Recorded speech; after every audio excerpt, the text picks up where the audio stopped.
परभणी में आयोजित शिवसेना के निष्ठावान कार्यकर्ताओं के मेले में पार्टी प्रमुख उद्धव बाळासाहेब ठाकरे ने बागी सांसदों और भारतीय जनता पार्टी पर जोरदार हमला बोला। उन्होंने कहा कि परभणी की जनता ने हमेशा शिवसेना पर भरोसा जताया है, लेकिन दुर्भाग्य से यहां से चुने गए कुछ जनप्रतिनिधियों ने जनता और पार्टी दोनों के साथ गद्दारी की है। उद्धव ठाकरे ने कार्यकर्ताओं से आह्वान करते हुए कहा कि अब समय आ गया है कि महात्मा ज्योतिराव फुले के आसूड़ की तरह गद्दारों के खिलाफ आवाज उठाई जाए। उन्होंने कहा कि शिवसेना पहले भी हिंदुत्व की विचारधारा पर अडिग थी, आज भी है और आगे भी उसी विचारधारा के साथ चलेगी। अपने भाषण में उन्होंने शिवसेना छोड़ने वाले 6 सांसदों पर तीखा हमला बोला। उन्होंने कहा कि जिन लोगों को शिवसेना ने साधारण कार्यकर्ता से संसद तक पहुंचाया, वही आज निजी स्वार्थ के लिए पार्टी और विचारधारा छोड़कर चले गए। जनता ऐसे लोगों को कभी माफ नहीं करेगी। उद्धव ठाकरे ने सांसद संजय उर्फ बंडू जाधव का नाम लेते हुए कहा कि उन्हें उन पर भरोसा था, लेकिन जिसे उन्होंने शेर समझा वो केवल शेर की खाल ओढ़े हो निकला और मौका मिलते ही पार्टी छोड़ गया। उन्होंने आरोप लगाया कि कुछ लोग जनता के विकास की बात करते हैं, लेकिन उनका उद्देश्य केवल अपना निजी लाभ है।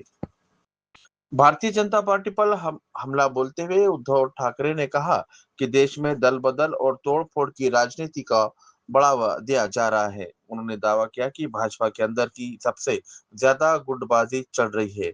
साथ ही उन्होंने कहा कि संविधान के अनुसार शिवसेना छोड़ने वाले 6 सांसदों का अलग गुट मान्य नहीं हो सकता और लोकसभा अध्यक्ष को इस मामले में संविधान के अनुसार कार्रवाई करनी चाहिए। राज्य सरकार पर निशाना साधते हुए उन्होंने कहा कि महाराष्ट्र का विकास आज भी फसल बीमा मिलने का इंतजार कर रहा है। सरकार आर्थिक रूप से कमजोर हो चुकी है और आने वाले समय में इसकी वास्तविक स्थिति सामने आ जाएगी। सभा में संजय राउत ने भी भाजपा और बागी नेताओं पर तीखा हमला बोला। उन्होंने कहा कि कई लोग शिवसेना छोड़कर गए, लेकिन शिवसेना कभी कमजोर नहीं हुई। उन्होंने कार्यकर्ताओं से गद्दारों के खिलाफ मजबूती से खड़े रहने की अपील की। वहीं विधायक डॉक्टर राहुल पाटिल ने अपने संबोधन में सांसद संजय और बंडू जाधव पर निशाना साधते हुए कहा कि स्वार्थ के लिए पार्टी छोड़ने वालों को जनता कभी माफ नहीं करेगी। उन्होंने कार्यकर्ताओं को भरोसा दिलाया कि पार्टी और कार्यकर्ताओं के सम्मान की रक्षा हर हाल में की जाएगी। इस कार्यक्रम में आदित्य ठाकरे, चंद्रकांत खैरे, अरविंद सावंत, अनिल देसाई, विनायक राउत, अंबादास दानवे, सैयद इकबाल, डॉक्टर विवेक नावंदर, कल्याण रेंगे पाटिल और मीराताई रेंगे पाटिल सहित बड़ी संख्या में शिवसेना पदाधिकारी और कार्यकर्ता मौजूद रहे। लोक पुकार न्यूज, परभणी।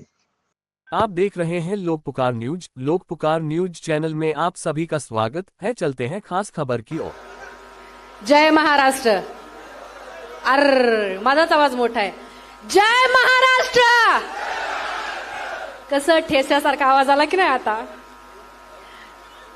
महाराष्ट्राचे आराध्य दैवत छत्रपती शिवाजी महाराज यांना मानाचा मुजरा करून हिंदू हृदय सम्राट वंदनीय बाळासाहेब ठाकरे यांच्याकडून मी हे परभणीकर आणि समस्त देश स्वतःच्या वागण्यावरती, बोलण्यावरती ठाम कसं राहायचं हे ज्यांच्याकडून आपण शिकलो त्या वंदनीय साहेबांना मानाचा जय महाराष्ट्र। कुटुंब प्रमुख म्हणून, बाप माणूस म्हणून, शेतकऱ्यांचे कैवारी म्हणून, कोरोना काळात असेल किंवा पक्षप्रमुख म्हणून असेल आणि आजपर्यंत आम्हा सगळ्यांची काळजी घेतली असे कुटुंब प्रमुख, पक्षप्रमुख आदरणीय उद्धवजी ठाकरे साहेब, युवांचं नेतृत्व, माझ्यासह तुमच्यातले युवा सैनिक जे इथे बसलेले आहेत त्या सगळ्यांना प्रोत्साहन करणारे आदरणीय आदित्यजी साहेब, इथे आपल्याच मराठवाड्याची एक अशी तोफ माझे मोठे भाऊ अंबादास दानवे, स्टेजवरती बसलेले सगळे आपले निष्ठावंत आणि समोर बसलेले माझ्या बापाच्या जिल्ह्यातले, दुसरीकडचे नाही बरं, माझ्या बापाच्या जिल्ह्यातले अर्थात माझ्या जिल्ह्यातले हे सगळे निष्ठावंत शिवसैनिक, या सगळ्यांना मानाचा जय महाराष्ट्र। कसं आहे, एक्स्ट्राचा प्लेयर त्याचा आराम करत असेल, त्याला म्हणले या बोला, असं कुठून सुरू करावं असं काही कळत नाही, त्याच्यामुळे सुरुवात करायची आहे आपला सगळ्यांचा, तुमचा, आमचा सगळ्यांचा लाडका बंड्या, जो गद्दारी करून गेला, जो म्हणाला मी विकासासाठी गेलो. मला एक कळलंच नाही. मी ज्या वेळेला हे आपले विष्णू मुरकुटे दादा, ती साधनाताई आणि समस्त काही लोक आम्ही गंगाखेड विधानसभेमध्ये ज्यावेळेस फिरत होतो, माझ्या गाडीचे टायर खराब झाले. एवढा विकास केला ना 12 वर्षामध्ये.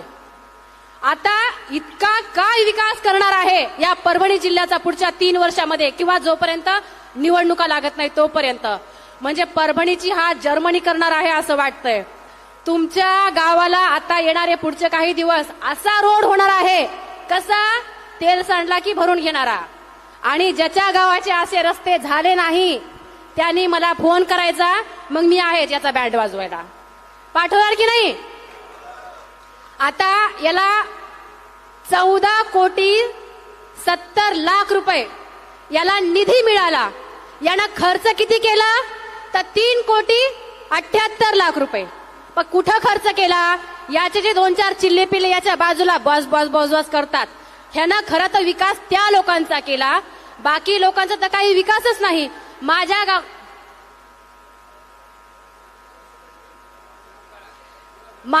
गावला जायला रस्ता नाही. एक वेळेस ते रत्नाकर गुट्टे त्याच्यावरती 2दा टीका केली तर त्यानं गावला रस्ता दिला. पण यानं एवढ्या 10 वर्षामध्ये गावाला सुद्धा रस्ता दिला नाही ना. हा आता विकास करणार आहे. आता माझं गाव फळा आणि त्या ज्या विधानसभेमधले आणि बाकी पूर्ण लोकसभेमधले असे काही कामं होणार आहेत. तुम्ही म्हणताल मायला बॉस बरं झालं हो तुम्ही तिकडे गेलात, आमच्या तर शेतकऱ्याचं कर्ज माफ झालं, आमचे रस्ते लई नादर झाले, आमच्या गावाला लाईटी नाही, शेतकऱ्याला एकदम कापसाला भाव ₹1,00,000 क्विंटल, सोयाबीनला तर 50,000 रुपये क्विंटल. असा हा विकास करणार आहे परभणी लोकसभेतल्या लोकांचा. कसं आहे, काही दिवसापूर्वी हा इथे आंदोलन केलं की भाजपचे लोक जास्त नीच आहेत, जास्त माजलेत, ह्याला सगळं काही अदानी अंबानीच्या घशात घालायचं आहे, म्हणून ह्यांना हा शक्तीपीठ करायचा आहे आणि आम्ही हे शक्तीपीठ होऊ देणार नाही. अशा आशयात ह्यानं जे आंदोलन केलं होतं, आता या समस्त परभणीकरांकडून या माध्यमातून बंडू जाधवला, गद्दार बंड्याला हा प्रश्न आहे की आता तू ज्या सत्ताधारी लोकांमध्ये प्रवेश केलास तर तू पुन्हा असा शक्तीपीठाला विरोध करणारे तू आंदोलन करणार आहेस का? हा समस्त परभणीकरांकडून हा तुला प्रश्न असणार आहे.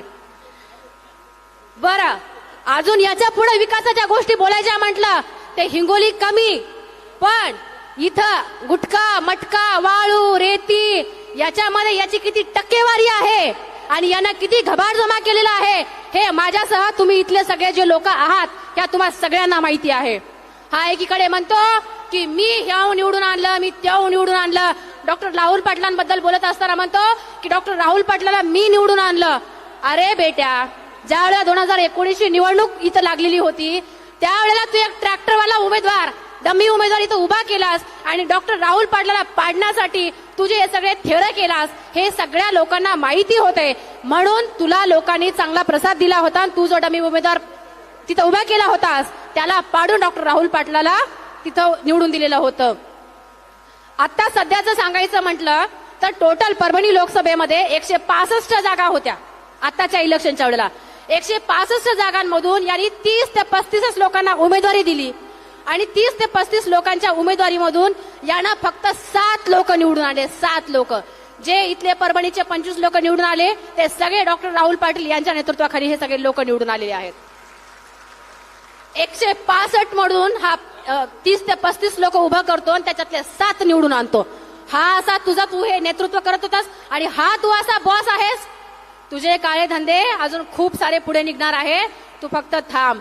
ही समस्त इथं निष्ठावंत बसलेली शिवसैनिक मंडळी तुझे सगळे काळे धंदे मला पाठवत असते आणि रोज रोज रोज निघतील. झडपीला ज्यावेळेस आता इलेक्शन झालं होतं त्यावेळेला 54 जागा होत्या. 54 जागांमधून यानं फक्त 24 लोकांना एबी फॉर्म दिले. एबी फॉर्म मधून 19 लोकांना काय केलं, बाकी आयात केले. म्हणजे 19 लोक आपले होते आणि बाकीचे आयात केले. त्याच्यातले निवडून किती आणले तर 6. म्हणजे तू 24 पैकी 6 लोक निवडून आणतोस आणि तू एकीकडे विकासाच्या गोष्टी करतोस. 12 वर्षामध्ये तुला किती कार्यकर्ते आणि तुझे किती मतदार झाले होते हे तू बघतो आहेस. तुला जर खरंच वाटलं असतं ना की मी परभणी जिल्ह्याचा बॉस आहे, तुझे कार्यकर्ते चेले चपाटे, इथं जिल्ह्याचा बाप बॉस असं म्हणून जे बोलत आहेत ना, तर हे इथे जे उमेदवार दिले होते ते तुमच्या ह्या स्वयंघोषित बॉसना ह्या स्वयंघोषित बापाने निवडून आणले असते. याची एक स्ट्रॅटेजी आहे. हा स्वतःचे समर्थक दुसऱ्या पक्षामध्ये पाठवतो आणि तिकडून निवडून आणतो आणि इथले जे निष्ठावंत आहेत त्यांना नेहमी हा त्या निष्ठावंतांच्या हातावरती तुरी देतो. कधीच या निष्ठावंतांना कुठल्याच निष्ठावंतांना यांनी स्थान दिलेलं नाही. कुठल्याच निष्ठावंतांना ह्यांना नीट बोलला नाही. नुसत्या ह्या निष्ठावंतांना उर्मट बोललं, आई बहीण काढणं, शिव्या देणं, इतकंच काय तर लोकांच्या म्हणजे प्रॉपर्टीवरती याचा शेतावरती डोळा, त्या लोकांच्या मुंड्या म्हणजे मानगुटीवर बसून त्यांच्या प्रॉपर्ट्या स्वतःच्या नावानं लिहून घेणं हा याचा काळा धंदा आहे. जेव्हा या लोकसभेमध्ये मुंबईवरून जे वरिष्ठ नेते येतात त्या नेत्यांना हा टिकू देत नाही. संपर्क प्रमुख असतील किंवा मराठवाड्याचे नेते असतील हे जेव्हा इथं येतात ह्याची दुसरी स्ट्रॅटेजी अशी की सगळ्या पदाधिकाऱ्यांना म्हणायचं की बघा हे उद्धव साहेबांना हे असं करणार आहे, मी तसं करणार आहे, तुम्ही सह्या करा. आता हा जिल्ह्याचा खासदार म्हणून आपल्या लोकांनी सह्या करायच्या आणि त्या माणसाला काढून टाका म्हणायचं. हा म्हणतो मी विकासासाठी गेलो. अरे ज्या उद्धव साहेबांनी ज्या मातोश्रीने तुला एवढा भरभरून दिलं आणि तू त्या खाल्लेल्या ताटामध्ये आपल्याकडे म्हणता ज्या ताटात खायचं त्याच्यातच वकायचं, तू असे धंदे केलेला आहेस. माझं तुला या सगळ्या माध्यमातून एक चॅलेंज असणार आहे. जर तू खरंच या जिल्ह्याचा तू स्वतःला असं स्वयंघोषित बाप म्हणतो आहेस ना तर राजीनामा दे आणि पुन्हा एकदा निवडणुकीला उभं राहा. तुला नाही हे सगळे निष्ठावंत तुला नाही गाडलं तर हे सगळे जर निष्ठावंत आहेत म्हणून असं सांगणार नाही. आहे तुझ्यामध्ये हिंमत सांग. आणि इथं आम्ही सगळेजण आहोत ना, उद्याच्या उद्या तू इथं राजीनामा द्यायचा आणि पुन्हा निवडणूक घ्यायला लावायची. कसं आहे आम्हाला बोलायला खूप सारे विषय आहेत, खूप सारे मुद्दे आहेत. आज इथं ऐकण्यासाठी आपले दादा आहेत, आपल्या अजून खूप मोठ्या मोठ्या बुलंद तोफा आहेत. ते हा म्हणतो ह्यांचे जे 6 गद्दार गेले ते म्हणते बॉम्ब टाकतो, मारू, ते करतो. अरे आम्हाला ऑपरेशन तुडवाच्या गोष्टी आम्हाला जेव्हा आमच्या पक्षातल्या वरिष्ठ नेत्यांनी सांगितलं, ज्या वेळेला आम्ही मीडियाच्या समोर म्हटलं की ऑपरेशन तुडवा होणार त्याच वेळेला याला प्लस याला सिक्युरिटी मिळाली आणि याच्या घराच्या समोर पोलिसांचा फौजपाटा होता. तुमच्या माध्यमातून पुन्हा एकदा बंड्याला सांगते ऑपरेशन तुडवा हे होणारच आणि माझ्यासह परभणीतले तमाम निष्ठावंत शिवसैनिक त्या ऑपरेशन तुडवामध्ये सहभागी असतील. कसं आहे तुझी Z+ सिक्युरिटी, तुझी Y+ सिक्युरिटी आम्हाला कशी भेदायची. आम्ही छत्रपती शिवाजी महाराजांचे निष्ठावंत मावळे, मातोश्रीचे उद्धव साहेबांचे निष्ठावंत मावळे आहेत. आम्हाला सुरक्षा कशी भेदायची याचं सगळं आम्हाला चांगला गणिमी कावा माहिती आहे. कुठेतरी आम्ही तुला गाठू आणि ऑपरेशन तुडवा सक्सेस करून दाखवू. तुर्तास इतकंच, अजून खूप काही बोलते. धन्यवाद. जय हिंद, जय महाराष्ट्र. या ठिकाणी परभणी जिल्ह्याची बुलंद तोप, तरुण, तडफदार, सर्वांग व्यक्तिमत्व असलेलं, भले ते सामाजिक कार्य असेल, राजकीय असेल, धार्मिक असेल, शैक्षणिक असेल, आरोग्यदायी असेल, या परभणीकरांना सर्व पद्धतीनं मदत करणारं, तरुण तडफदार असलेलं, सर्वांग व्यक्तिमत्व असलेलं, निष्ठावंत शिवसैनिक, निष्ठावंत आमदार म्हणून ज्यांची गिनती केली जाते असे आमदार डॉक्टर राहुल पाटील साहेब आपलं प्रास्ताविक या ठिकाणी करतील. डॉक्टर महाराष्ट्राची कुलस्वामिनी आई तुळजाभवानी, हिंदवी स्वराज्याचे संस्थापक छत्रपती शिवाजी महाराज, घटनेचे शिल्पकार डॉक्टर बाबासाहेब आंबेडकर, हिंदू हृदय सम्राट सरसेनापती माननीय बाळासाहेब ठाकरे यांना प्रथम वंदन करतो.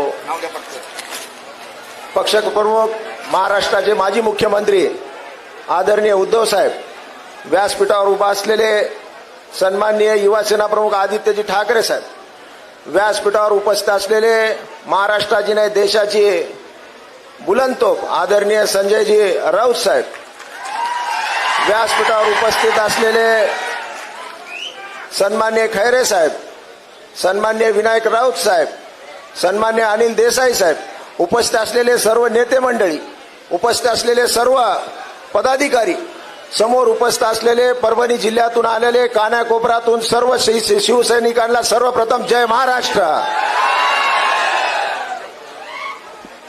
खऱ्या अर्थानं साहेब आजचा हा मेळा नव्हता तरी जाहीर सभा आहे.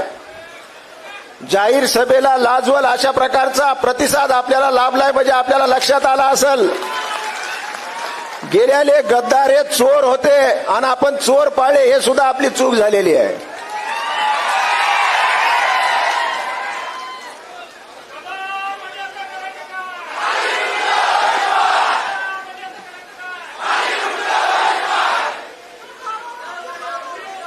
आजच्या या जाहीर सभेच्या निमित्तानं खऱ्या अर्थानं ज्यांनी गद्दारी केलेली आहे, लोक म्हणतात बंडखोर, मी म्हणतोय गद्दार आहेत.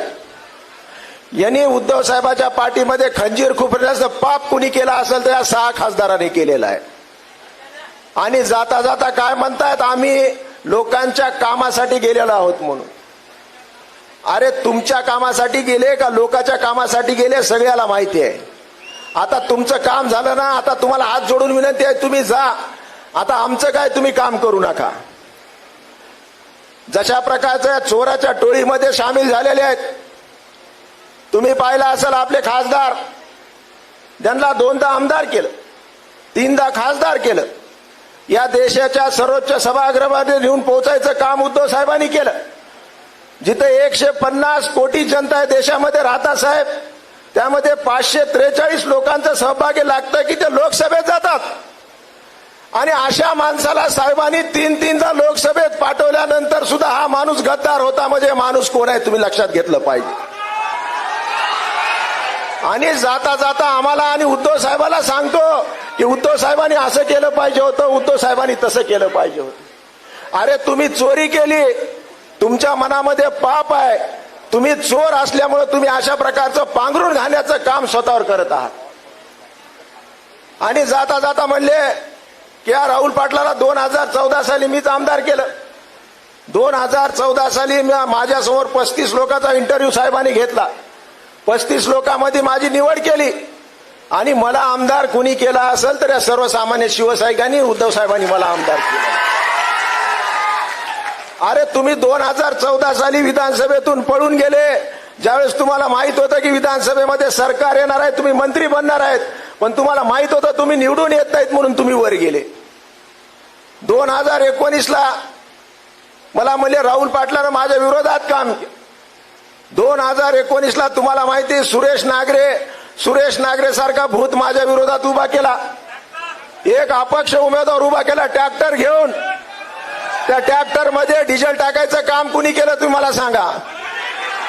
डिझेल टाकायचं काम कुणी केलं आणि त्याला पंक्चर कुणी केलं ट्रॅक्टरला. 2024ला सुद्धा अल्पसंख्याक उमेदवार आमचे महापौर इथं बसलेले आहेत, दारोदारी फिरले. 2014 साली एखादा अल्पसंख्याकचा मजबूत उमेदवार मिळतंय का राहुल पाटलाला पाडायला? म्हणजे कोणची निवडणूक यांनी आपल्यासाठी सोपी केली नाही. सातत्यानं स्वतःच्या स्वार्थासाठी राजकारण करणारे माणसं, ज्यांनी मताला विकलं, ज्यांनी पक्षाला विकलं, याच्यावर तुम्ही विश्वास ठेवणार आहेत का सांगा मला? ज्यांनी पक्षाला विकलं, मताला विकलं, अरे तुम्ही केलेला मतदानाचा सुद्धा अपमान या लोकांनी केलेला आहे. हे लोक काय सांगतायत की आम्ही सत्तेमध्ये जातो, सत्तेशिवाय काम होत नाहीत, आम्ही सुद्धा विरोधात काम करतो. अरे तुमच्यात धमक असेल, तुमच्यात ताकद असेल तर विरोधात राहून सुद्धा तुम्हाला काम करता येते. लोकशाहीचे 2 भाग असतात, एक विरोधात, एक सत्तेमध्ये. मग लोकशाहीमध्ये विरोधात राहायचं नाही का? आपले विचार मांडायचे नाहीत का? तुम्ही विचार सोडून पळून गेलेला आहेत, तुम्ही स्वार्थासाठी पळून गेलेला आहेत. तुम्ही किती रुपये घेतले ते सगळ्या जनतेला माहिती आहे. म्हणून तुम्ही आम्हाला ज्ञान शिकू नका. असल्या गोष्टी कोणीही परभणीमध्ये सहन करणार नाही. कालपासून तुम्ही पाहता साहेब कशा प्रकारचा प्रतिसाद आपल्याला लाभलेला आहे. प्रचंड असा प्रतिसाद आहे साहेब. तुम्ही काळजी करू नका. इथला खासदार जाऊ द्या, पण इथले 4ही आमदार निवडून आणण्याचं काम आम्ही सर्वजण केल्याशिवाय राहणार. शिवसेनेला मान्यताच आमच्या परभणीच्या जनतेने दिलेली आहे. शिवसेनेला मान्यता आमच्या परभणीने दिलेली आहे. शिवसैनिकांना अतंग असं प्रेम ठाकरे कुटुंबावर केलेलं आहे. सातत्यानं म्हणतात की आम्हाला बोलवून येते, आम्हाला बोलवून येते. अरे आम्हाला का बोलवून येत नाही? आम्ही ठाकरे ब्रँड असल्यामुळे आम्हाला बोलवून येत नाही. तुम्हालाच का बोलवलं येतंय? त्याचं कारण एक आहे की तुमच्या मनामध्ये स्वार्थ आहे.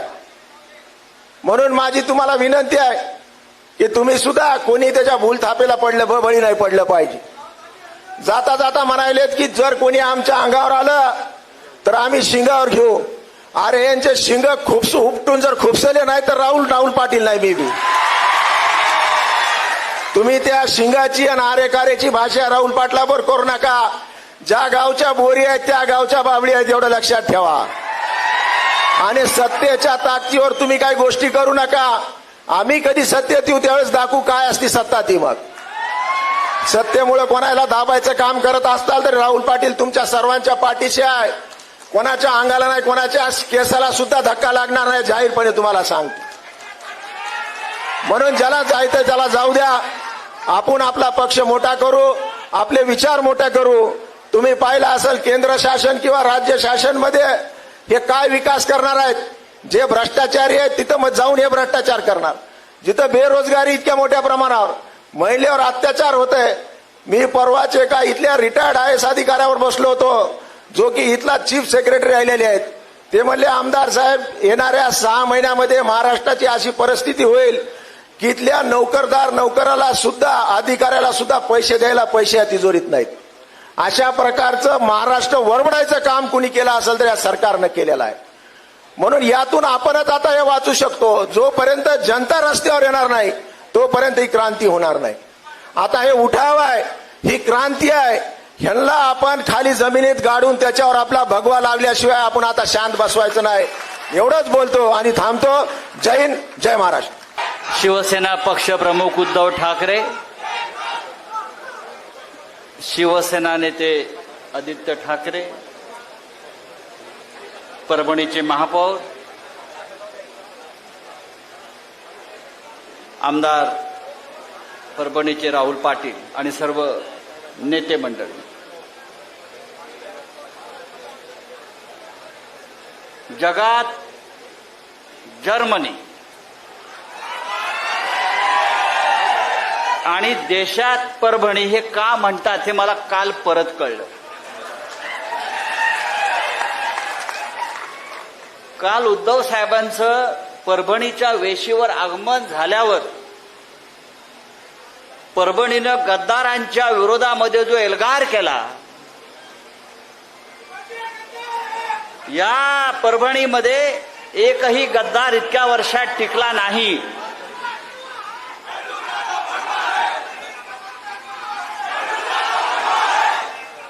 त्याच्यामुळे देशात फक्त परभणीच.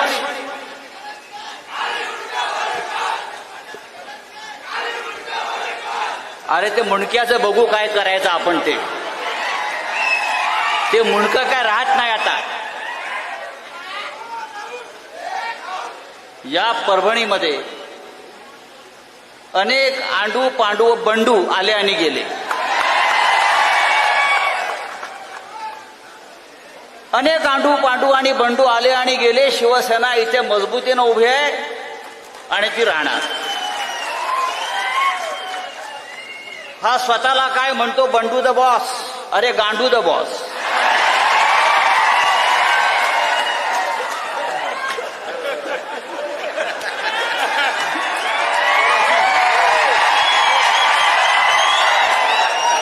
बरोबर ना. आता यापुढे त्याला गांडू द बॉस म्हणायचं. त्यांना सांगाय परभणी आहे.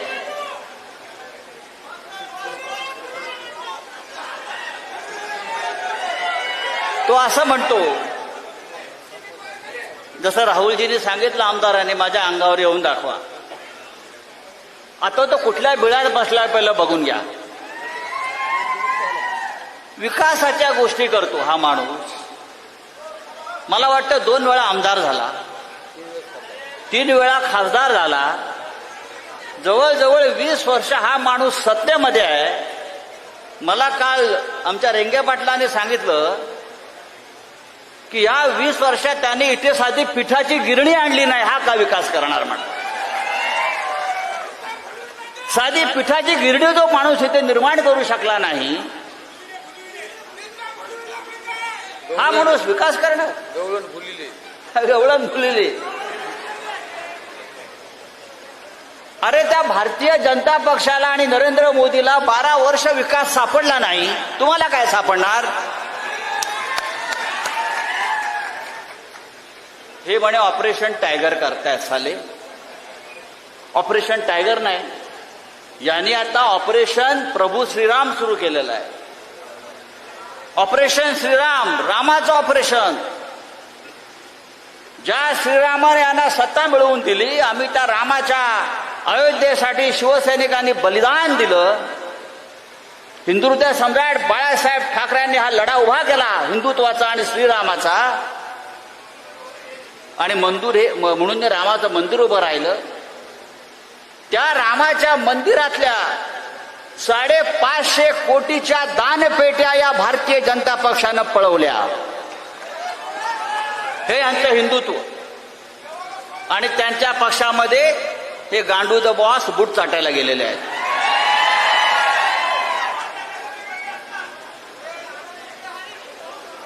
तेव्हा या देशामध्ये जी परभणीचा लौकिक आहे की या परभणीमध्ये कोणीही गद्दारी केली तरी त्या गद्दाराला गाडण्यातच येतं. आणि काय विकास, विकास म्हणजे काय. परभणीचा हा काय विकास करणार आहे. हा काय परभणीचं दुबई करणार आहे का. हा काय परभणीचं सिंगापूर करणार आहे का. हा काय परभणीचं स्वित्झर्लंड करणार आहे का. अरे हा पत्र्याच्या घरात राहणारा साधा शिवसैनिक आज कुठे राहतो. 2000 कोटीचा मालक आहे म्हणून मला कोणीतरी सांगितलं. शिवसेना या 4 अक्षरामुळे मिळालेली ही ताकद आहे. शिवसेना या 4 अक्षरामुळे आणि ठाकरे कुटुंबामुळे. तो असं म्हणतो मला चापटी मारून दाखवा. अरे चापटी काय तुला तुडवणार आम्ही. मला चापटी मारून काय दाखवा. ऑपरेशन तुडवा हे त्यासाठीच आहे. गद्दार दिसला की तुडवा हे आमचं ऑपरेशन आहे. हे शिवसेनेचं ऑपरेशन आहे. आणि त्यासाठी कोणत्याही आदेशाची गरज नाही. हा हिंदू हृदय सम्राट शिवसेना प्रमुख बाळासाहेब ठाकरे यांनी दिलेला आदेश आहे. आणि बंडू सारख्या गांडूने आम्हाला आव्हान देऊच नाही. तेव्हा शिवसैनिकांना मी इतकंच सांगितलं ही परभणी शिवसेनेची, शिवसेनेचीच राहील. असे बंडू गांडू येतील आणि जातील, चिंता करायचं कारण नाही. मला तर मगाशी येताना असं वाटलं राहुल आमदार की तुमचीच एखादी विजय मिरवणूक चाललेली आहे, असंच वातावरण होतं. नंतर कळलं की आपण गांडू द बॉसच्या मैताला आलेलो आहोत. असो, उद्धवजींना आपल्याला पूर्ण पाठिंबा द्यायचा आहे. उद्धवजींच्या नेतृत्वाखाली या महाराष्ट्रामध्ये आपल्याला परत शिवसेनेचा भगवा फडकवायचा आहे. आणि जसं राहुल आमदारांनी आमच्या सांगितलं, या भागातले 4 आमदार तुम्ही निवडून देणार आहात. ही जबाबदारी जर प्रत्येकानं घेतली तर 2029ला 100च्या वर आमदार आपले निवडून येतील आणि आपण स्वतःच्या ताकदीवर या महाराष्ट्रात सत्ता आणू आणि मग विकास काय असतो या गांडू द बॉसला दाखवू. तूर्त मी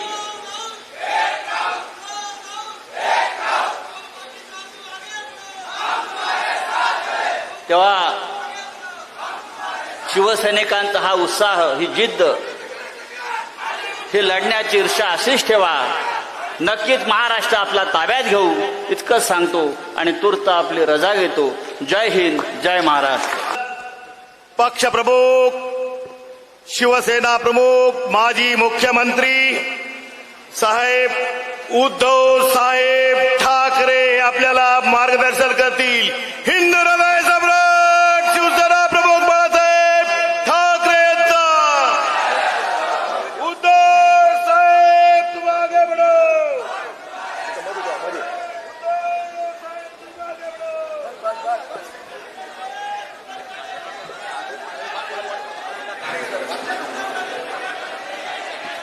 या ठिकाणी निष्ठेच्या केल्या गप्पा ठाकरे परिवाराचे लावून कुंकू, निष्ठेच्या केल्या गप्पा ठाकरे परिवाराचे लावून कुंकू आणि मिंदेच्या घरी गेले नांदायला.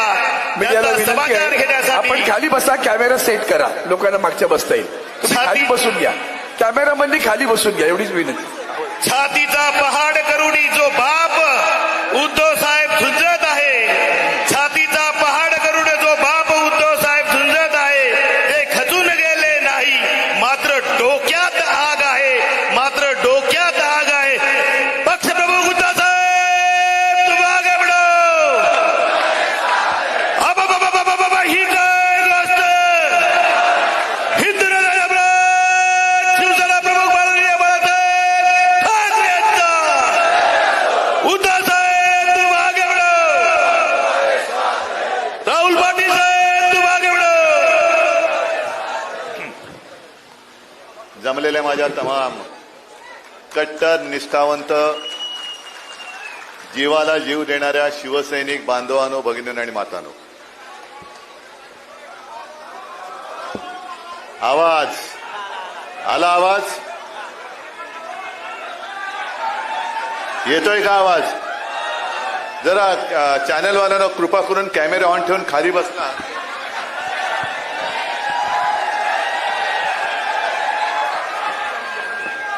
बस येतोय आवाज आता? काय होतं थोडं समजून घ्या, कारण जसं तुम्ही मला इथे बघताय तसं यांच्या माध्यमातून देशातल्या कानाकोपऱ्यात आपले शिवसेना प्रेमी आपला कार्यक्रम बघतायत. आता येण्यापूर्वी इथल्या पत्रकारांबरोबर भेटलो आणि त्यांनी मला विचारलं की कालपासून तुम्ही सभा घेताय, कसा प्रतिसाद आहे? म्हटलं मुळामध्ये ह्या सभा नाहीच आहेत, ह्या माझ्या शिवसैनिकांच्या कौटुंबिक भेटी आहेत, त्या सभेसारख्या होत आहेत. आणि इथे सगळे बघा कसं गच्च भरलंय, बाजूचा हॉल गच्च भरलाय, बाहेर रस्त्यावरती गर्दी आहे. इथे कुठेही काही नेण्या आणण्याची सोय, येता जाताना पर डे कोणाला पैसे दिलेत काय? हे सगळे शिवसेना प्रमुखांनी मला दिलेले जीवाभावाचे माझे सोबती आहेत. इथे खुर्च्यांशिवाय मला नाही वाटत कोणती गोष्ट भाड्याने आणली असेल. पण या खुर्च्या सुद्धा, ज्या खुर्च्यांवर सगळे बसलेत, ती सुद्धा आपली हक्काची माणसं आहेत. कोणाला कसा मात चढला असेल, तो एका शब्दात कसा उतरवायचा आहे ते संजय राऊत यांनी दाखवलं. किती मारशील माजून एक शब्द पुरेसा आहे, तुझं सगळं कोलमडून पडतं. आज बऱ्याच दिवसानंतर परभणीत आलोय. पहिल्या प्रथम मी परभणीकरांना धन्यवाद देतोय की तुम्ही आपल्या हक्काचा शिवसेनेचा महापौर निवडून दिलात, त्याच्याबद्दल खास धन्यवाद देतोय. जनतेची सेवा करणारा एक कार्यकर्ता तुम्ही निवडून दिलात. आता त्याच्याही वरनं माझ्यावरती टीका झाली. याने म्हणे बाळासाहेबांचे विचार सोडले. का सोडले? की म्हणे महापौर मुसलमान आहे. असेल, पण तो आमचा आहे. त्याला शिवसेनेची उमेदवारी घेऊन शिवसैनिक म्हणून तो लढलेला आहे. बरं, ज्यांनी माझ्यावर टीका केली की यांनी म्हणे मुस्लिम महापौर दिला, बाळासाहेबांचे विचार सोडले, मग त्या गदड्यांना विचारायचं, तुम्ही कालच्या विधान परिषदेमध्ये जो आमच्या नावंदरच्या विरोधात उभा करून निवडून आणला तो कोण आहे? मग ठीक आहे, आपण तराजू काढू. त्याने निवडून दिलेला आमदार, त्याची पार्श्वभूमी काढा, त्याच्यावरती तो कुठे काय केस खटले बिटले होते, तुरुंगात होता का ते काढा. आणि एका त्या महाराजांच्या कीर्तनासाठी स्वतःची शेती पीक काढून ती जमीन उपलब्ध करून देणार आमचा महापौर बघा.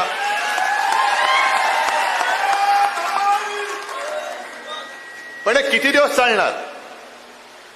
म्हणजे आपण जरा कुठे काय केलं की बाळासाहेबांचे विचार सोडले, पण तुम्ही शिवसैनिकांशी आणि शिवसेनेशी गद्दारी केली. हा बाळासाहेबांच्या विचारांचा तुम्ही घात केलेला.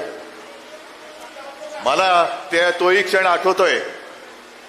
मी विधानसभेला सुद्धा प्रचाराला आलो होतो आणि लोकसभेला सुद्धा आलो होतो. लोकसभेला तो स्टेडियम पूर्ण भरला होता. ते राहुल ती सभा एक आपल्याला परत घ्यायचे, त्याच स्टेडियम मध्ये घ्यायचे.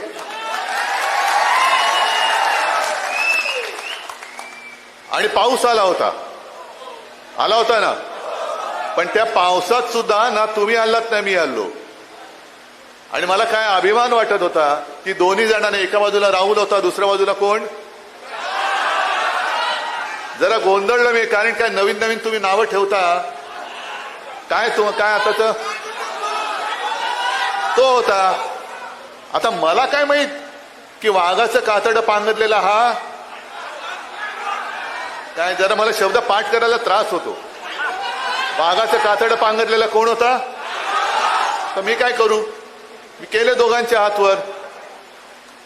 त्यातला एक हात राहुलनी जो पकडला होता तो वरच्या वर चांगला, अजूनही अभिमानाने. आणि दुसरा पळाला, विकास करण्यासाठी पळाले. मला पत्रकारांनी तेही विचारलं, विकास निधी. म्हटलं कोणाचा. मतदारसंघासाठी, मतदारांसाठी की स्वतःचा खासगी विकास निधी. कारण तो एक व्हिडिओ तो सुद्धा फिरतोय, विमानात बसलेत महाशय आणि बदाम वगैरे खात आहेत. म्हणजे शेतकरी बिचारा असाच उपाशी आहे. पण हे विकास करणारे लगेच प्रायव्हेट विमानामध्ये. कोणी दिला पैसा. प्रायव्हेट विमानातून चालले ते सगळे गाढवं. आपल्या इथला गाढव, बाजूचा आहे विदर्भातला एखादा, सगळे. आणि एवढ्या बेशरमपणाने तो व्हिडिओ टाकले की त्याच्यामध्ये तो एक दलाल पण दिसतोय. ज्यांनी खरेदी विक्री करतात ना, दलाल जे नाक्यावरती उभे राहतात, तसं तो दलाल पण दिसतो त्याच्यामध्ये. पण हे बेधडक, म्हणजे कोणाची जनाची नाही, मनाची नाही, कोणाची पर्वा नाही, लाज लज्जा शरम सगळं गुंडाळून ठेवलंय आणि खाजगी विमानातून दिले. कुठून आणला पैसा. म्हणजे माझ्यावरती जे टीका करतात की आत्मपरीक्षण केलं पाहिजे उद्धव ठाकरेंनी, पक्ष का फुटतोय. खरंच आत्मपरीक्षण केलं पाहिजे, पण एकट्या उद्धव ठाकरेंनी नाही. आत्मपरीक्षण सगळ्यांनी केलं पाहिजे. ममता बॅनर्जी पासून सगळ्यांनी केलं पाहिजे. आणि त्याही पेक्षा टीकाकारांनी केलं पाहिजे की आमच्या पक्षफुटीची केस 4-4 वर्ष सुप्रीम कोर्टामध्ये अजून प्रलंबित आहे. का आत्मपरीक्षण केलं जात नाही, का ती केस प्रलंबित आहे. आता सुद्धा हे 6 गद्दार झाले. अरविंद सावंत, संजय राऊत आणि अनिल देसाईंनी जाऊन, आणि एक आपले राजाभाऊ वाजे, अभिमान आहे मला त्यांचा,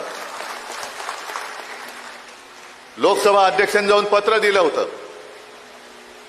की जर तुमच्याकडे कोणी असं आलं तर कोणताही निर्णय घेण्याच्या अगोदर आमचंही म्हणणं ऐकून घ्या.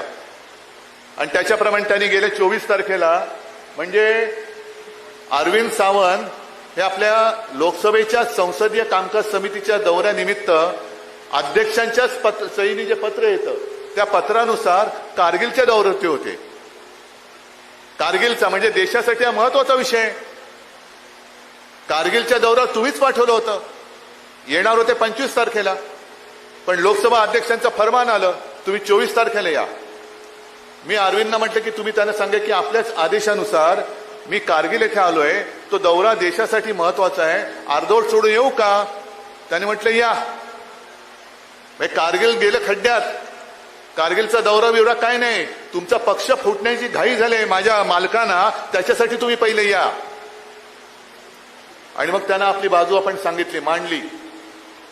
जी बाजू मी शिवसेना वर्धापन दिनाच्या निमित्ताने ती उल्हास बापट म्हणाले ती मी क्लिप ऐकवली होती, तुम्ही ऐकली असाल ती क्लिप. त्याच्यात स्पष्ट आहे, ते काय शेड्यूल 10 ना, त्याच्यामध्ये असं म्हटलेलं आहे की 2/3 लोकांनी, म्हणजे हा माझा पक्ष आहे, हा पक्ष इथून निवडून देतो, तेव्हा ते जाऊन तिकडे बसतात. तिकडे जाऊन बसणारे म्हणजे पक्ष नाही, ते आमचे प्रतिनिधी आहेत, लोकप्रतिनिधी आहेत. लोकप्रतिनिधी म्हणजे पक्ष नव्हे, जनता मतदार म्हणजे पक्ष आहे. आणि 2/3 जे सभासद असतात तिकडे लोकप्रतिनिधी असतात, ते जर का इकडून तिकडे गेले आणि दुसऱ्या पक्षात विलीन झाले तर त्याला कायदेशीर मान्यता मिळू शकते का. तर उल्हास बापटांनी म्हटले नाही. कायदे तज्ञ आहेत उल्हास बापट. बुजुर्ग आहेत अशी माणसं फार थोडी राहिले ज्यांना कायद्याची, नुसते बुजुर्ग नाही तर कायद्याची काही बूज आहे, कायद्याची काही जाणीव आहे, कायद्याबद्दल काही आदर आहे, कायद्याचा अभ्यास आहे. आणि त्यांनी स्पष्ट सांगितले की त्याच्यात संविधानात हे कोणी तुम्ही मी किंवा बापटांनी लिहिलेलं नाहीये. संविधानात घटनेमध्ये लिहिलेलं आहे की जेव्हा एखादा पक्ष दुसऱ्या पक्षात विलिनीकरणाचा निर्णय घेतो त्याला 2/3 लोकप्रतिनिधींचा जर पाठिंबा असेल तर ते होतं. 2/3 लोकप्रतिनिधी विलिनीकरणाचा निर्णय घेऊ शकत नाही. आता हा तुमचा नवीन जो शब्दांनी तुम्ही जो बॉस म्हणताय हे सगळे 6च्या 6 जर कायद्याचं राज्य या देशात असेल तर ते बाद झाले पाहिजे. जर कायद्याचं राज्य असेल तर. आणि कायद्याचं राज्य नसेल पण मला अजूनही लोकसभा अध्यक्षांवरती विश्वास आहे. कारण शेवटी तुम्ही कायदा पाळला नाहीत तर जनतेला सांगू शकणार नाही तुम्ही कायदा पाळा म्हणून. सुरुवात वरून व्हायला पाहिजे. लोकसभा अध्यक्षांनी कायदा पाळला पाहिजे. जे डॉक्टर बाबासाहेब आंबेडकर यांनी आपल्याला घटना दिलेली आहे, जी घटना दिली त्या घटनेनुसार जे योग्य आहे ते योग्य करण्याचा अधिकार हा लोकसभा अध्यक्षांनी दिलाय. अधिकार आणि मर्जी याच्यामध्ये फरक आहे. आम्ही अधिकार मानतो, मर्जी मानणार नाही. मर्जी नाही मानणार आम्ही. आणि म्हणून 2/3 जर तिकडे गेले असतील त्यांना वाटलं असेल की 6वा आला म्हणजे झालं, 6वा आला म्हणजे झालं. होत नाही. आणि कायद्याला जागणारे लोकसभा अध्यक्ष आहेत असा माझा अद्याप तरी विश्वास आहे. आणि कदाचित त्या चॅनलच्या माध्यमातून ते बघत असतील. मी जे मराठीत बोलतोय ते हिंदी करून त्यांना कोणतरी सांगत असेल तर त्यांना मला हात जोडून सांगायचंय की जे घटनेत दिलेलं आहे त्याचं उल्लंघन तुमच्यासारख्या जबाबदार पदावरती बसलेल्या व्यक्तींनी करता कामा नये. कारण नाहीतर इतिहासामध्ये जशी आमची एक निस्पृह निष्पक्षपातीपणे न्याय देणारे म्हणून रामशास्त्री प्रभूणेंची नोंद झाली तशी तुमची घटना तोडणारे अध्यक्ष म्हणून नोंद होऊ देऊ नका. एवढीच मला त्यांना हात जोडून विनंती करायची. आणि मग राहतोय प्रश्न तो परभणीचा. आता सुद्धा मी येताना मला शेतकरी भेटले. आमचा पीक विमा अजून मिळालेला नाहीये. काय विकास कुठे आहे? ज्या वेळेला इकडे गेल्या वर्षी अजून 1 वर्षही नसेल झालं आपत्ती आली होती, प्रचंड पाऊस कोसळला होता, शेतकऱ्यांचं पीक तर वाहून गेलंच, घरदारं वाहून गेली, मुलांची वह्या पुस्तकं वाहून गेली आणि शेत जमीनच्या जमिनी खरवडून गेल्या होत्या अक्षरशः. म्हणजे ते सगळे खालचे दगडगोटे हे वरती आले होते. आता जसे दगडगोटे गद्दार वरती आलेत तसे ते जमिनीतले दगडगोटे वरती गेले आले होते आणि जमीनचा कस संपूर्ण मारून टाकलं होतं. जे म्हणतात उद्धव ठाकरे फिरले नाही, उद्धव ठाकरे फिरले नाही, मग तेव्हा कोण फिरलं होतं? मी आलो होतो ना तुमच्या इकडे. पण त्या दौऱ्यामध्ये माझ्यासोबत राहुल होता. हा कुठे होता? गद्दार. मोर्चाला नुसता तोंड दाखवायला आला होता. पण मी शेतकऱ्याच्या बांधावरती जाऊन अंबादास तुम्ही बरोबर होतात, अनेक जण इथले माझ्या सोबत होते, तुमच्यापैकी सुद्धा अनेक जण सोबत असतील. आपण शेतकऱ्याला जाऊन भेटलो होतो, बांधावर जाऊन भेटलो होतो, त्यांच्याबरोबर बोललो होतो आणि मग तिथून आपण मागणी केली होती की शेतकऱ्याला संपूर्ण कर्ज मुक्त करा. त्या कुठल्याही दौऱ्यामध्ये हा गद्दार नव्हता. उद्धव ठाकरेंनी आमच्याकडे लक्ष द्यायला पाहिजे होतं. मला पत्रकारांनी विचारलं, म्हटलं बरोबर आहे. जर लक्ष दिलं असतं तर तुमच्या भानगडी आम्हाला कधीच कळल्या असत्या. लक्ष नाही दिले माझी चूक झाली. लक्ष द्यायला पाहिजेच होतं. पण यापुढे तुम्ही लक्ष द्यायचंय. हा जो तुम्ही माझ्याकडे चाबूक दिलेला आहे आसूड, महात्मा ज्योतिराव फुलेने जो म्हटलंय शेतकऱ्याचा आसूड, तसा हा आसूड आहे. आणि हा चाबूक तुम्ही मला दिलात पण मी तुमच्याकडे परत दिलाय. कारण हे चालवण्याचं काम तुम्ही करायचंय.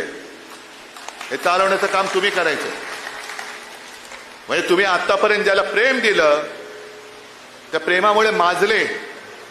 आणि काही जणांची लायकी नसते. प्रेम ज्यांना परवडत नाही ना ते गद्दारी करतात. आणि जर का विकास निधीसाठी पक्षांतर केलं असेल तर मी काल सुद्धा म्हटलं झालं. आज यावर्षी RSSला 100 वर्ष झाली. 100 वर्ष. भारतीय जनता पक्षाला सुद्धा आणीबाणीनंतर जन्माला आलेला पक्ष आहे. त्याच्या आधी जनसंघ होता. आज आमचे 3 खासदार आणि राज्यसभेत 1 खासदार आहे. हे आपले 3-4 जण पुरेसे आहेत. पण 3 खासदार राहिले. शिवसेना संपली. त्या सगळ्या बेकल्याने मी सांगू इच्छितो की जोपर्यंत शिवसेना प्रमुखांनी हिंदुत्वाचा विषय हाती घेतला नव्हता तोपर्यंत भारतीय जनता पक्षाची आज जगातला सगळ्यात मोठा पक्ष होता त्याच्याहून आता कॉक्रोच जनता पार्टी मोठी झालेली आहे. आणि त्यावेळेला फक्त भारतीय जनता पक्षाचे 2 खासदार होते, 2. अडवाणी उभे नव्हते राहिलेले आणि स्वतः अटल बिहारी वाजपेयी निवडणूक हारले होते. म्हणजे तेव्हा खरंच भाजपला मूठपाती देऊन मोकळं झालं असतं तर बरं झालं असतं. पण आपण भोळी माणसं, हिंदुत्व हिंदुत्व हिंदुत्व, आमचं हिंदुत्व वेगळं हिंदुत्व आहे. आमचं हिंदुत्व आहे राष्ट्रीयत्व आहे. पण जो या देशाला आपला मानतो तो मुसलमान असला तरी आमचा आहे, हे आमचं हिंदुत्व आहे. आणि मी नेहमी जे सांगतो की आमचं हिंदुत्व कसं आहे, आम्ही जय शिवराय पहिलं बोलतो, कारण छत्रपती शिवाजी महाराज हा आमचा देव आहे. आई तुळजाभवानी आहे, हर हर महादेव म्हणतो, जय श्रीराम पण म्हणतो. पण आमचं हिंदुत्व हे हृदयात राम, हाताला काम आणि शेतकऱ्याला शेतमालाला दाम हे देणारं आमचं हिंदुत्व आहे. पण यांचे 2 खासदार राहिले होते. एक देशातली पहिली निवडणूक 1987 साली पार्ल्याची पोटनिवडणूक, जी फक्त हिंदुत्वाच्या मुद्द्यावरती लढवली गेली आणि जिंकली गेलेली पहिली निवडणूक असेल, ज्याच्यामुळे नंतर स्वतः शिवसेना प्रमुखांचं 6 वर्ष निवडणूक लढवण्याचं तर सोडाच, पण त्यांचा मतदानाचा अधिकार काढून घेतला होता, ती निवडणूक. आणि मग यांचे डोळे उघडले. आज जे हिंदू हिंदू म्हणून बोंब मारतायत, तेव्हा त्यांनी गांधीवादी समाजवाद घेतला होता. गांधीवादी समाजवाद म्हणजे काय, काहीच माहिती नाही. आता गांधीजींपेक्षाही स्वतः मोठे व्हायला निघालेत. पण त्यांच्या लक्षात आलं की अरे हिंदू मतदान करू शकतात हिंदू बनून, म्हणून मग रथयात्रा काढली. कशासाठी काढली रथयात्रा? मंदिर वही बनाएंगे, मंदिर वही बनाएंगे. हे आम्ही पण त्याच्यामध्ये एकत्र झालो. स्वतः खैरे साहेब गेले, आपले सतीश प्रधान गेले, तेव्हा सावे होते, अनेक जण हे तिकडे गेले. बाबरी पाडली गेली, कारण कार सेवा करायचे. दुपारी जेव्हा माहिती आली, बातमी आली, मला वाटतं संजय तूच फोन केला होता बाळासाहेबांना, बाबरी पाडले म्हणून. आणि तेव्हा भाजपचे सुंदरसिंह भंडारी होते.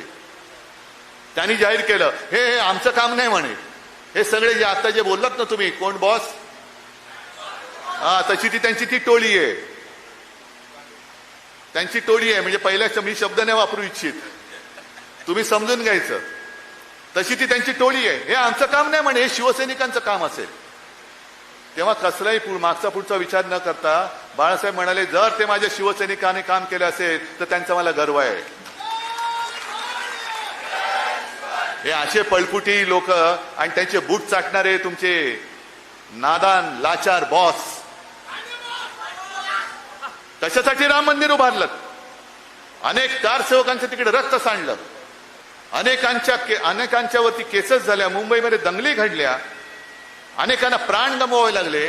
पण तेव्हा सुद्धा शिवसेना होती, शिवसैनिक होते, बाळासाहेब होते, म्हणून मुंबई सुरक्षित राहिली. शिवसेना भवन उडवण्याचा प्रयत्न झाला, आमच्या भोवती कडेकोट बंदोबस्त लागला. श्रीकृष्ण अहवाल, श्रीकृष्ण समिती नेमली गेली, त्याच्यामध्ये अनेकांना गुन्हेगार आरोपी ठरवलं गेलं. आपलं सरकार आल्यानंतर आपल्या सरकारने म्हणजे मुख्यमंत्री मनोहर जोशींनी तो अहवाल केल्याच्या टोपलीत टाकला होता. अटलजींचा फोन आला, नाही हे ठीक नाहीये, कचऱ्याच्या टोपलीतनं परत बाहेर काढला. कारण त्यांना माहिती होतं की त्याच्यामध्ये एक सुद्धा भाजपचा कार्यकर्ता नव्हता. सगळे जे होते, ज्यांनी हिंदूंचं रक्षण केलं ते सगळे शिवसैनिक होते. सगळ्या केसेस होत्या ते शिवसैनिकांवरती होत्या. भाजपचा एक सुद्धा कार्यकर्ता त्याच्यात नव्हता. मग हे सगळं केलं ना, शिलापूजन केलं, मग निधी गोळा केला गेला होता, शिवसेनेने मदत केली, चांदीच्या विटा दिल्या गेल्या. आणि आता कळतंय मंदिर वही बनाएंगे कशासाठी? तुम्हाला मंदिर नव्हतं बांधायचं, तुम्हाला रामाच्या नावाने दुकान उघडायचं होतं लुटालूट करण्याचं. की हिंदू हा बिचारा असाच भोळा आहे, त्याला जय श्रीराम म्हटलं की तो काय सगळं विसरून जातो. लुटा लुटा लुटा. ही गद्दारी फक्त आपल्याशी गद्दारी झालेली नाहीये, ही गद्दारी हिंदुत्वाशी झालेली आहे. देशातल्या नव्हे तर जगातल्या तमाम हिंदूंची केलेली गद्दारी आहे. आणि जशी आता कॉक्रोच जनता पार्टी निर्माण झाले, तशी नवीन बीजेपी जन्माला आले का? नवीन बीजेपी कोणती?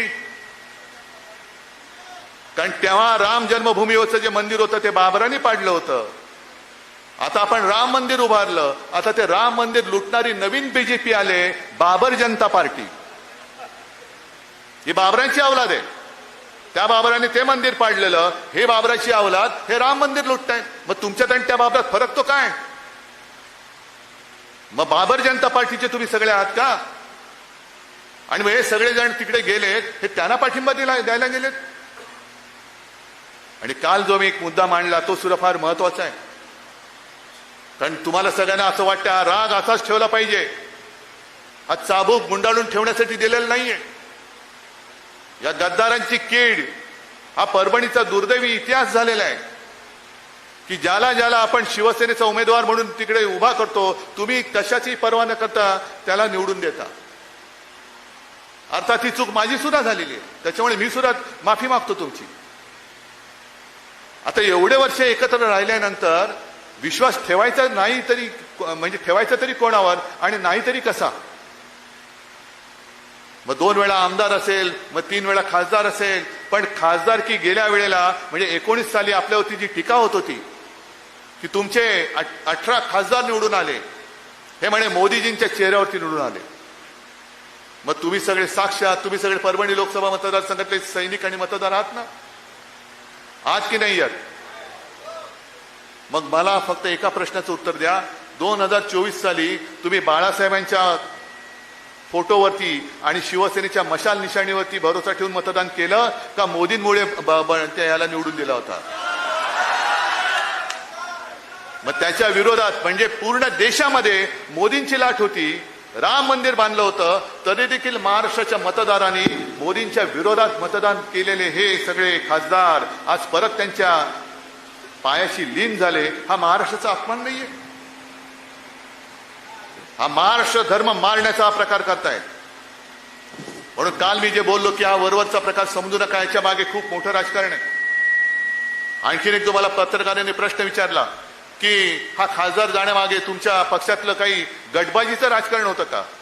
म्हटलं गटबाजी आमच्याकडे नाही, गटबाजी आता भाजपात चालले. कारण हे ऑपरेशन टायगर नाहीये, हे ऑपरेशन देवेंद्र फडणवीस आहे. देवेंद्र फडणवीस जसं मध्य प्रदेशमध्ये निवडणुका कोणाच्या चेहऱ्यावर जिंकला? भाजप, शिवराज सिंग. मग सगळे त्याला प्रेमाने मामा म्हणायचे, मामा मामा मामा. बनवलं ना त्याला मामा, त्याचं नामोनिशाणच ठेवलेलं नाहीये. कारण हा मामा उद्या पंतप्रधान पदाच्या शर्यतीत येऊ शकतो, उद्या भाजपचा अध्यक्ष होऊ शकतो. फिर मामा को उल्लू बनाओ, मामा को बुला ले ऊपर, डाल दिया कोने में. आता शिवराजचं नावच नाही कुठे.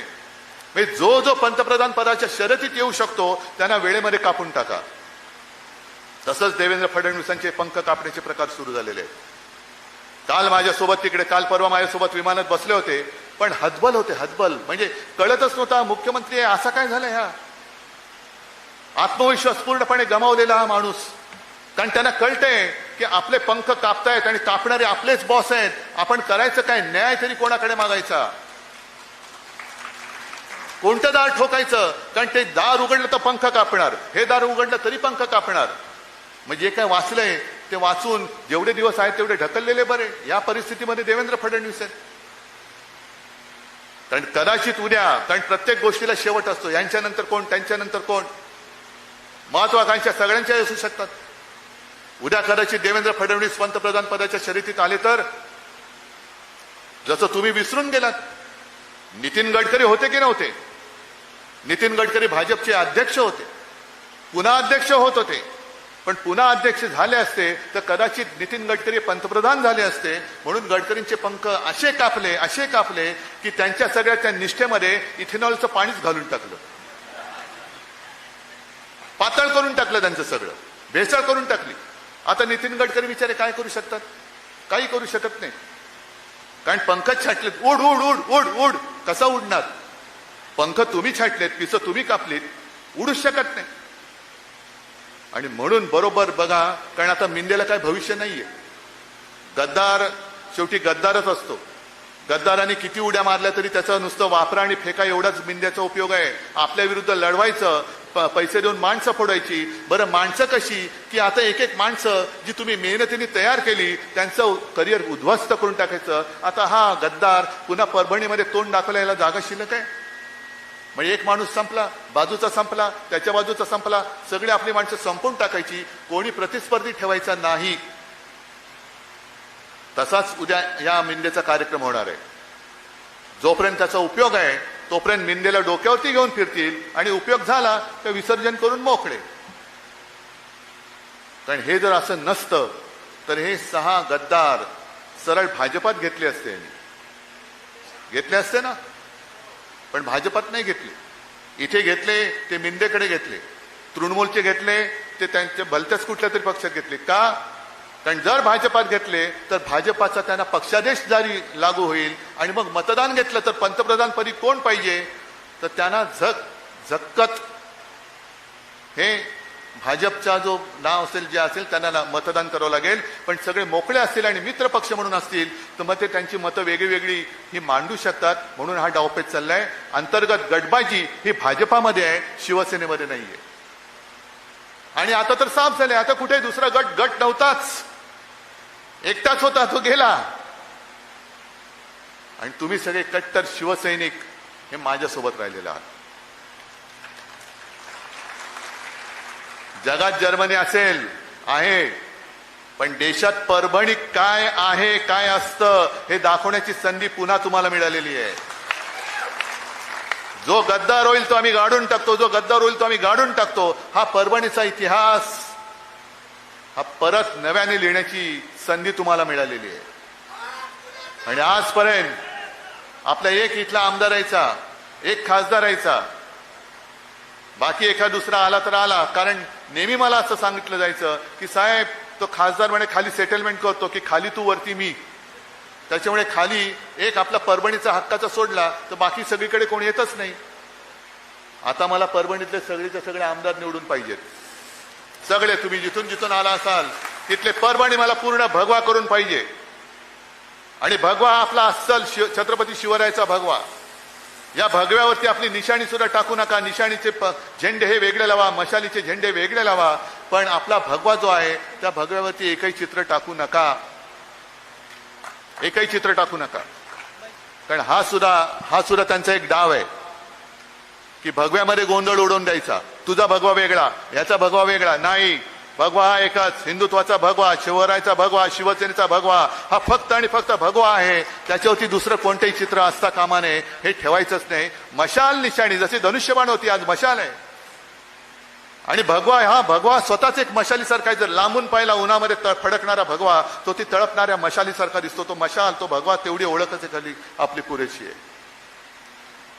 आणि या मशाली आता फक्त झेंड्यापुरत्या किंवा निशाणीपुरत्या असता कामा नयेत.